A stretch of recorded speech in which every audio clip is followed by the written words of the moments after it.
Well, with all of this happening shortly after 8 this morning, several neighbors were out and about. Some of them say they saw the whole thing happen. Others down the street just heard the gunfire. News Channel 15's Megan Royce continues our team coverage. So, Megan, how are people there in the Wheat Ridge neighborhood reacting tonight?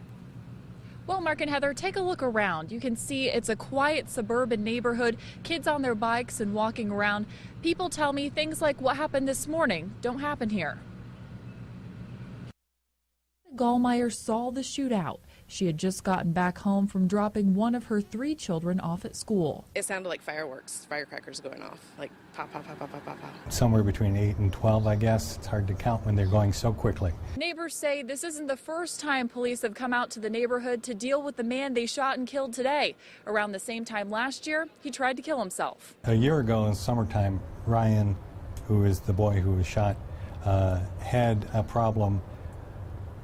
And so he ended up pointing a gun at himself and shooting himself in front of his parents last year. Neighbor Gary Kasunik knows the family. He says the young man was getting psychiatric treatment. His family had a false sense he was improving. His parents saw everything because they were home. Normally they work, but they were both home. They were both outside later on with their boy and the police. So it was a sad case. People who live here say they aren't fearful something like this will happen again. I'm not concerned about any of my other neighbors. I think it was just this one house that had an issue, and I think that issue is kind of resolved.